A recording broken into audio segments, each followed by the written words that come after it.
बिस्मिल्लाहिर्रहमानिर्रहीम। अस्सलामुअलैकुम students.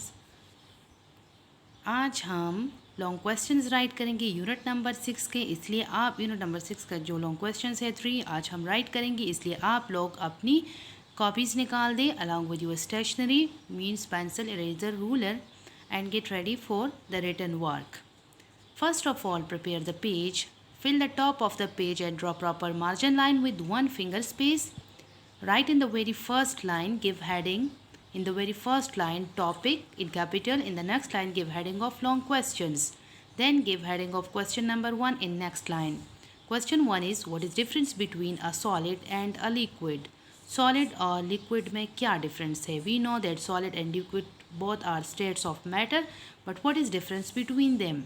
So give heading of answer in the next line, underline question number, question, and then draw middle line, but you will do all the written work, underlining each and everything you will do with pencil. Draw proper middle line. On one side write solid, on the other side write liquid.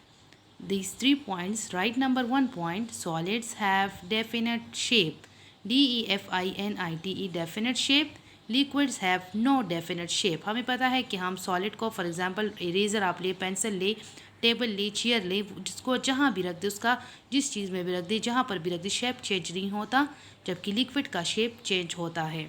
Solids have definite volume, right in the liquid के नीचे लिखिए, liquids have solid का जो volume होता है वो definite होता है और लिक्विड्स का भी डेफिनेट होता है। लिक्विड्स हैव डेफिनेट वॉल्यूम, इनका वॉल्यूम डेफिनेट होता है दोनों का।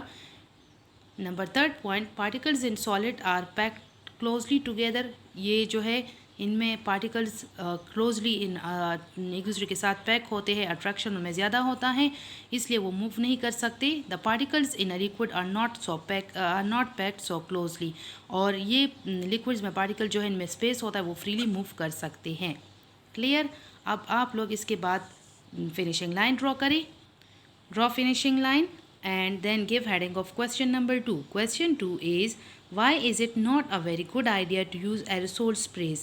Aerosol spray को क्यों इस्तेमाल नहीं करना चाहिए, क्यों? So write the answer of this. Give heading of answer and write the answer. Aerosol sprays contain chemicals that could harm the environment when released into the atmosphere. जब हम एरोसोल स्प्रे करेंगे तो इसमें से केमिकल्स होते हैं और वो केमिकल्स जो है वो माहौल को नुकसान पहुंचा सकते हैं। जब हम उसको करेंगे तो हमारा जो एटमॉस्फेयर, जो एनवायरनमेंट है, वो उसको हार्म कर सकते हैं, मीन नुकसान पहुंचा सकते हैं, इसलिए एरोसोल स्प्रे नहीं करना चाहिए। Right in the proper lines neatly. Aerosol sprays contain chemicals that could harm the environment when released into the atmosphere. Then after this, draw finishing line and give heading of question number 3. Question 3 is, why is it not a good idea to dispose of oil down drains or into lakes and rivers? क्यों हमें जो oil होता है, तेल, उसको नालियों में, दरियाओं में क्यों नहीं ड्रेन आउट करना चाहिए, उनको उसमें क्यों नहीं जाना चाहिए, क्या वजह हो सकती है? Write neatly the question, underline the question, do neat and tidy handwriting, and then in the next line give heading of answer in capital. Answer write कर ले, oil comma fat and grease do not dissolve in water. The main reason is कि ये water में dissolve नहीं होते। दे can block drains, तो इसकी वजह से जो नालियाँ वगैरह होती है वो बंद हो जाती हैं। They form a film on water and can harm wild life and plants. ये ऊपर एक फिल्म बना देते हैं क्योंकि ये डिज़ोल्व नहीं होती तो सरफेस पे होते हैं, जिसकी वजह से ये वाइल्ड लाइफ को और प्लांट्स को बहुत ज़्यादा नुकसान पहुंचाते हैं, फिर प्लांट्स उनमें सर्वाइव नहीं कर सकता।